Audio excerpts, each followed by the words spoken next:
High বন্ধুরা, আমি আবার চলে এসেছি আপনাদের সামনে 100 in 1 ব্লগের তরফ থেকে আপনাদের সবার ভালোবাসা নেওয়ার জন্য। কেমন আছেন সবাই? আমি একটু ভালো আছি। আজকে একটু ভিডিও করব বলে সে দেখতেছিলাম, তাই ভাবলাম আপনাদের সঙ্গে দেখা করে একটু গল্প করি। আজকে শরীরটা খুব ভালো আছে, তো বলুন কেমন আছেন? আজকে শনিবার মানেই হচ্ছে নিরামিষের দিন। তো নিরামিষ খাওয়া দাওয়ার গল্প আর কি করব আপনাদের সঙ্গে। তবে একটা জিনিস একটা গল্প করবো ভাবছি। সেটা হলো যে আপনারা কিন্তু আমার সঙ্গে কোনো রকম কথা বলেন না, আমি একতরফাই আপনাদের সঙ্গে গল্প করি। কেমন আছেন, কি বৃত্তান্ত, একটু কথা বললে হয়তো আমার ভালো লাগতো। তা কী করবো বলুন, যখন একতরফাই বন্ধুত্ব তাহলে একতরফাই কথা বলি। এটা আমার একটা মনে কষ্ট যে কেউ তো বলেন না যে তুমি কেমন আছো, কী বলছো, কী করছো। যাকে আমার চলবে না আপনাদের ছাড়া, তাই হয়তো আমি চলে আসি, আর আপনাদের চলবে তাই হয়তো আপনারা আসেন না। এই তো ব্যাপার, ঠিক আছে। তাই হোক, আজকে ছেলেদের জন্যই হোক আমার জন্য আজকে স্নান যাত্রা, একটা ভালো দিন। আজকে হলো স্নান যাত্রা, যমুনা দেবের স্নান যাত্রা।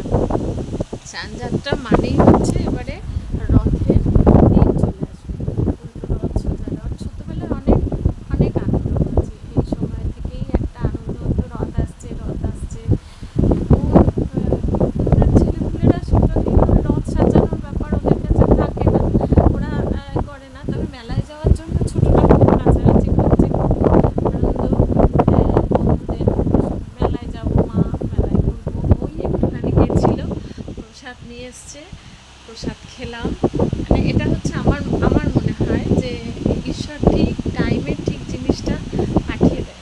আমার মনে ছিল না, ওই দৌড়ে গেছিলো, মানে আমার ভাই এর ছেলে ফোন করে ডেকে নিয়েছিল, তা ও গেছিলো, প্রসাদ নিয়ে খেয়েছে, নিয়ে এসছে আমার জন্য। ভাগ্যে ছিল তাই পেয়েছি। তো ঈশ্বরের কৃপা, এটা অসীম কৃপা। ঈশ্বরের কৃপা না থাকলে তার প্রসাদ খাওয়া কিংবা পাওয়াটা আমি মনে করি সম্ভব নয়। অনেকে দূর থেকেও ঘুরে আসে, আমি এমনও যে দেখেছি যে ঠাকুরের দূর থেকেও মানুষ চলে আসে, পায় না। এরম আমার সঙ্গে হয়েছে। যাই হোক, পেয়েছি আমি, খুব ভালো লাগলো। আজকে এইটা আমার কাছে অনেকটা পাওয়া। তো শরীরটাও ভালো আছে, তাই একটু ছোট ছোট করে ভিডিও করলাম, শর্ট ভিডিও। কিছু হোক চাই না হোক, সময়টা ভালো করে কাটছে আপনাদের সঙ্গে। আর কতটা গ্রোথ হচ্ছে কি হচ্ছে সেটা নিয়ে ভাবি না, আমি ভাবি যে একটা ভালো রাস্তা পেয়েছি, যে যার মাধ্যমে আমি আমার জীবনের কিছুটা সময় একটু ভালো করে কাটাতে পারবো। আর যে কটা দিন বাঁচবো একটু শান্তিতে আনন্দ করে বাঁচবো, তার জন্য এই পথটা আমার বেছে নেওয়া। আপনারা কি বলেন? আপনারাও কি আমার সঙ্গে একমত?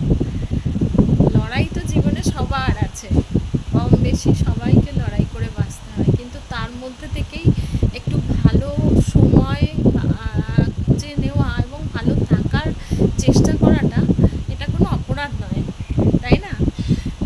কিছু মানুষ তো আছেই লাইফে যারা টক্সিক মেন্টালিটি নিয়ে চলে, তো তাদেরকে এড়িয়ে চললে বাকি জীবনটা ভালোই কাটছে। আমি ভালো আছি, আপনারাও ভালো থাকুন, এই কামনা করে আজকের মতো রাখলাম।